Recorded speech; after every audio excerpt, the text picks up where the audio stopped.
Dernières révélations font état d'une large mise sur écoute des sommets de l'État français par le Maroc. Pourquoi exactement?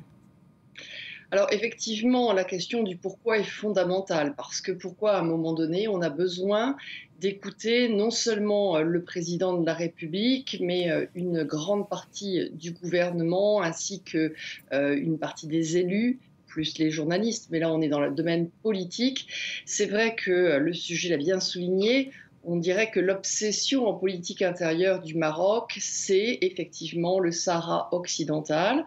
Le Sahara occidental qu'il veut, et je vous rappelle que d'ailleurs les Américains, avec un accord avec Donald Trump, ont reconnu sa souveraineté, mais pas la communauté internationale, pas la France. Le Sahara occidental lui rapporte de l'argent économiquement, parce qu'il a des gisements, par exemple, de gaz qui sont importants. Et tout cela, effectivement, peut montrer qu'il y a la volonté d'avoir des moyens de pression sur ce que peut faire un gouvernement français.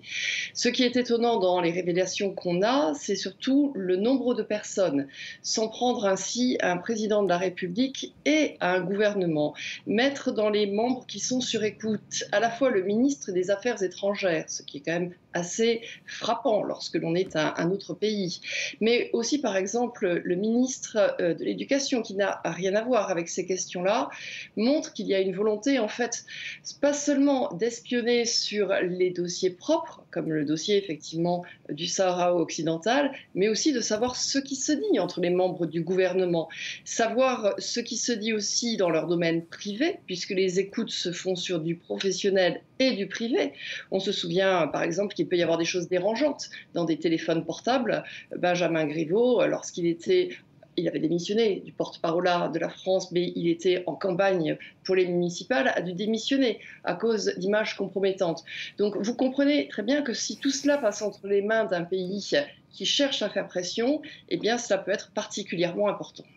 On est clairement, Armel, dans un autre volet de l'affaire. On touche désormais donc au sommet des États avec ces écoutes de dirigeants. Faut-il, dans ce cas précis de la France, attendre une réponse de l'Élysée? Alors, vous l'avez entendu, en fait, la réponse de l'Élysée, évidemment qu'on l'attend, parce qu'il s'agit du chef de l'État et que c'est très parlant. Mais déjà, dans un premier temps, l'Élysée peut se camoufler en quelque sorte derrière le fait qu'on ne sait pas finalement si le chef de l'État a été entendu, puisqu'on sait que Pegasus est entré dans le portable, mais on ne sait pas s'il a pu en fait travailler. C'est vrai que c'est toujours très embarrassant en termes de diplomatie d'attaquer frontalement.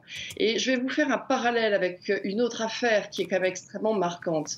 Angela Merkel, qui est chancelière en Allemagne, a été écoutée par ses alliés américains. Et on le sait, il y a eu plusieurs témoignages et on a effectivement montré plusieurs fois qu'elle avait été écoutée.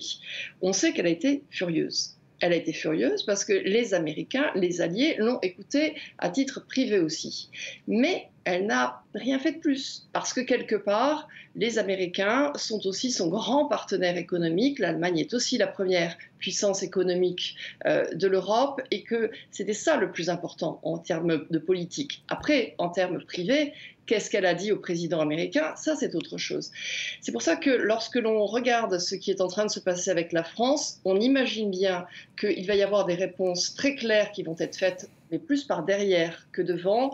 Et d'ailleurs, Leila Aichi, qui est une sénatrice qui a été écoutée par Pegasus, qui donc est aussi avocate et qui a porté plainte pour mettre ça sur la place publique, a presque une démarche plus frappante, plus, j'allais dire, plus publique que aujourd'hui la réponse qu'on attend du politique proprement dit.